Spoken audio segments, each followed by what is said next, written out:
Alors bonjour, je m'appelle Malia, je suis étudiante en Master 1 didactique des langues français langue étrangère à Angers et je fais mon stage au CELF. Je m'appelle Laurine, je suis en M1 FLE à Angers et je fais mon stage au CELF. Donc moi je m'appelle Célian Negrioli, je suis en Master 1 didactique des langues français langue étrangère et je suis en stage au CELF. Je m'appelle Léa, je suis en Master FLE, donc français langue étrangère et je fais mon stage au CELF. C'est quoi le CELF ? Le CELF, c'est le Centre en langue française pour les étrangers. C'est un centre d'enseignement du français langue étrangère pour les élèves non francophones de l'Université d'Angers. Donc ça peut être c'est des publics assez variés. Dedans, il y a des élèves qui font du français à plein temps, dans les diplômes qui sont les DU et DUEF. Et il y a aussi des cours pour les élèves, les étudiants internationaux, c'est-à-dire les étudiants d'échange qui viennent d'autres universités. À quel public enseignes-tu le français ? J'enseigne à un public FLE, donc, qui est un public d'étudiants Erasmus, d'échange hors échange.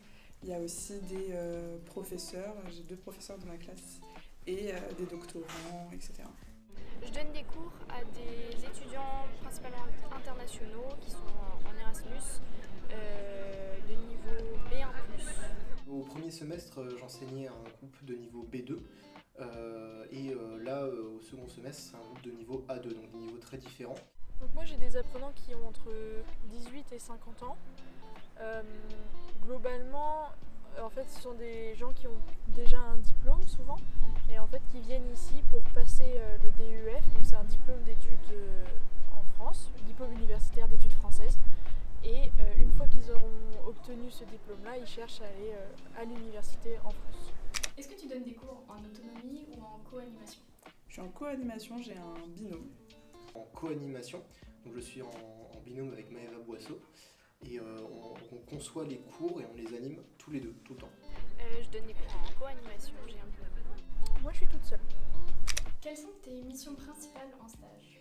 Alors l'animation de cours, donc 2 fois par semaine, 1h20 2 fois par semaine de 18h30 à 19h50 le mardi et le jeudi. En fait, on commence généralement la fiche pédagogique qu'on prévoit de façon assez détaillée pour chaque cours. Et ensuite, donc, nous la mettons en œuvre lors du cours. Et sinon, je fais aussi de la surveillance d'examen, que ce soit la passation d'oral ou la surveillance d'examen écrit, du DELF et du DALF. Et on a aussi des missions d'observation, on va observer des enseignants du CELF et à terme intervenir aussi pour 20-30 minutes dans leur cours. Moi je donne des cours de grammaire, donc je travaille sur des points spécifiques de grammaire. Quelles compétences as-tu le plus développées pendant ce stage ? Toutes les compétences, c'est un stage qui est très complet, ce serait difficile d'en choisir une en particulier, puisque on a besoin il nous est demandé de faire des fiches pédagogiques très détaillées, ce qui est pour notre progression en tant qu'enseignant, je trouve très bien, même si ça demande beaucoup d'investissement de notre part. Et puis on développe toutes les compétences d'enseignant, comment bien animer un cours de façon fluide, comment s'exprimer, utiliser la gestuelle avec les apprenants. Comment créer des visuels pour les cours, créer des activités qui soient variées tant dans les modalités que dans leur contenu en elles-mêmes, et toutes les autres compétences, travailler en équipe. Je dirais que la principale compétence que j'ai pu développer, c'est l'autonomie parce que par rapport à mon premier stage, c'est pas la même chose. On a plus de responsabilités et aussi le travail avec un binôme. J'ai appris à mieux organiser un cours et j'ai aussi appris à être beaucoup plus flexible dans mon organisation et à mieux m'adapter sur le moment en fait. Je dirais que j'ai le plus développé de l'adaptabilité. Je ne sais pas exactement comment en parler, mais quand une séance ne se passe pas exactement comme prévu, il faut toujours pouvoir rebondir. Et je dirais que c'est ça que j'ai le plus développé avec le stage. Y a-t-il une matière ou un cours particulièrement utile sur le terrain ? Je pense que tous les cours trouvent leur utilité. Je pense par exemple au cours de théorie culture de l'enseignement, où on voit comment les enseignants ont réfléchi l'enseignement des langues. Et ça a une grosse empreinte sur moi, notamment quand on a parlé de tout ce qui était émotion en salle de classe, en classe de langue. Ça a eu beaucoup d'impact sur ma façon d'enseigner. Ça fait que maintenant je suis beaucoup plus attentif à ce que les élèves ressentent et j'arrive à mieux l'identifier. Il y a un cours qui s'est déroulé au premier semestre qui est outils et pratiques de l'enseignement qui me sert plutôt pas mal. l'enseignante nous a donné des ressources, mais aussi pas mal d'activités pour débuter un cours. Et ça c'est chouette, ça a développé en moi en tout cas ces petits réflexes. Voilà, je mets pas beaucoup de temps à y réfléchir. As-tu découvert des écarts entre la théorie et la pratique? Je sais pas si je peux parler de théorie, mais il y a quand même le principal écart que je remarque, c'est que sur le terrain, c'est pas comme moi je l'imaginais, et c'est vraiment tout à fait différent. Mais c'est des réflexes à prendre et on s'habitue assez rapidement. Mais ouais, c'est pas pareil d'être face aux apprenants. Je pense qu'il y en a pas mal, notamment quand on commence à travailler sur les fiches pédagogiques. On apprend à se créer une idée assez précise de ce que le cours va être, mais finalement, une fois qu'on est devant le groupe, ça change du tout au tout. Là où au premier semestre, on restait quand même assez proche de notre fiche pédagogique. Au deuxième, on prend beaucoup plus de liberté de discuter avec les apprenants, même si leur niveau à 2 techniquement leur permet moins. En fait, ils ont la volonté de discuter avec nous, de s'exprimer en français de façon spontanée. Et ça fait qu'on s'éloigne quand même pas mal de notre programmation du cours, mais d'une manière qui est enrichissante. Qu'est-ce qui t'a le plus surprise pendant ton stage? C'est que comme les apprenants ils habitent en France, comme on leur enseigne en France aussi, même les plus petits niveaux ils ont vraiment des bases assez solides et je pensais qu'ils partiraient de beaucoup plus bas. Je pense que ce qui m'a le plus surprise, c'est que les apprenants, ils n'hésitent pas en fait à discuter, à communiquer. Vraiment, ils s'expriment aisément. Il y a ce truc de l'aisance, c'est pas le niveau. Ça n'a rien à voir avec le niveau des apprenants. Tout m'a un peu surpris d'une certaine manière parce que j'avais pas eu d'expérience d'enseignement dans ce cadre-là avant. Après, je pense le fait de se retrouver devant les apprenants et de changer de groupe. C'est ça qui m'a vraiment surpris, c'est qu'en fait finalement le niveau du groupe va pas forcément prédire la façon dont ils agissent en cours. Un apprenant à 2 va pas forcément être plus timide. Je pense que justement c'est là la personnalité intervient de manière bien plus importante et les apprenants qui sont plus extravertis vont avoir tendance à plus intervenir dans le cours de façon spontanée et c'est ça quelque part qui m'a surpris parce qu'on apprend en fait quand on parle des niveaux de langue on se fait une idée quelque part des petits préjugés sur ce que ça va donner en cours et finalement en fait ces préjugés sont pas forcément vrais et ça peut vraiment changer en fonction des groupes. Quelle a été ta plus grande réussite ou fierté? Je pense que ma plus grande réussite ou ma plus grande fierté, c'est on a changé de classe au deuxième semestre et ça a été de recroiser mes étudiants et étudiantes du premier semestre qui nous disaient que nos cours leur manquaient et ça fait vraiment plaisir à entendre.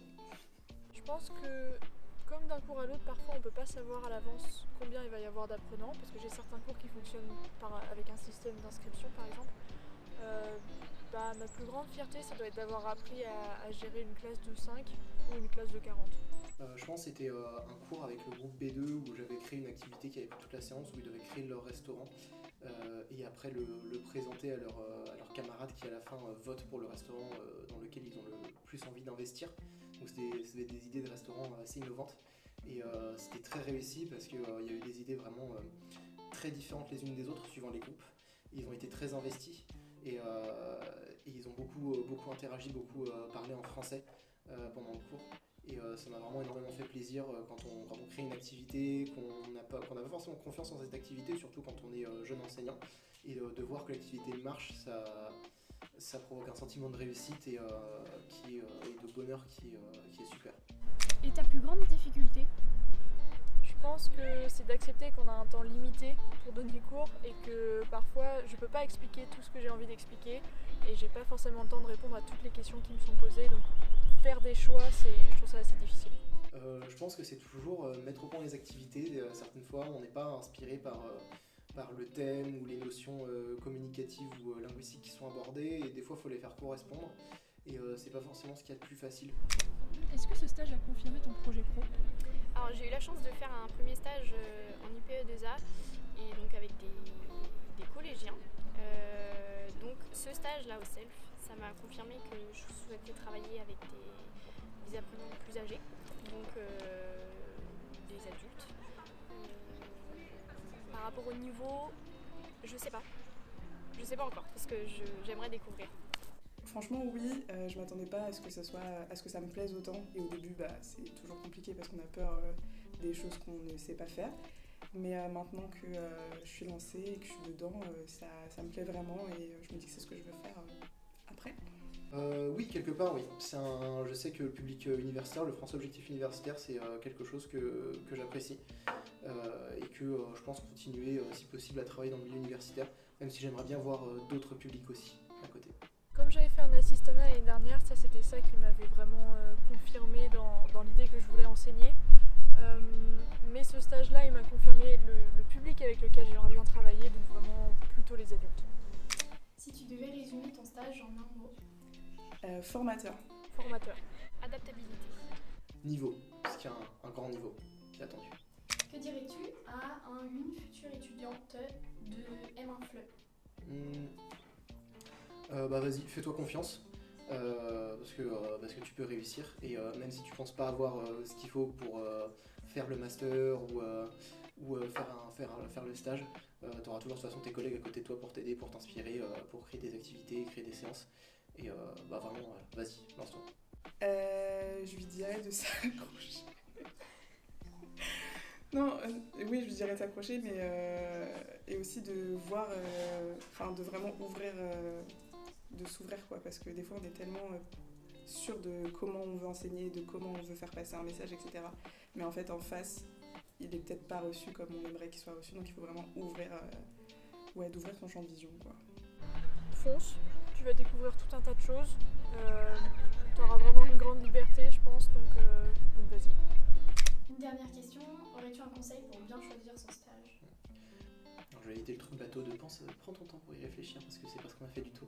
Lis bien ce qui t'est donné, les textes qui sont donnés, et puis demande si possible au M2 et à tes professeurs ce que c'est le stage vraiment. Parce que entre ce qu'on nous dit et en fait la réalité de terrain, des fois il y a des différences. Donc prends bien le temps de t'informer. Savoir ce qu'on veut, alors c'est pas toujours facile, mais déjà faire un tri des publics auxquels on souhaite enseigner, etc. Si on n'est pas à l'aise avec les adultes, si on n'est pas à l'aise avec les enfants, ça aide déjà à faire le tri sur le volet des stages qu'on préfère faire. Alors bien choisir son stage, je sais pas si c'est possible, mais il est possible de faire plusieurs stages, de tester plusieurs publics, parce que c'est l'avantage du FLE. Rester ouvert, il y a plein de choix, plein de possibilités, plein de structures d'accueil, c'est chouette. Soyez curieux, testez un max de trucs et vous fermez pas de porte, il y a beaucoup de possibilités, donc cherchez. Merci Maria. Avec plaisir. Merci Léa. Merci Célian. De rien. T'as pas préparé? Comment ça, t'as pas préparé? Il y a une interview pas préparée. Ça va pas là.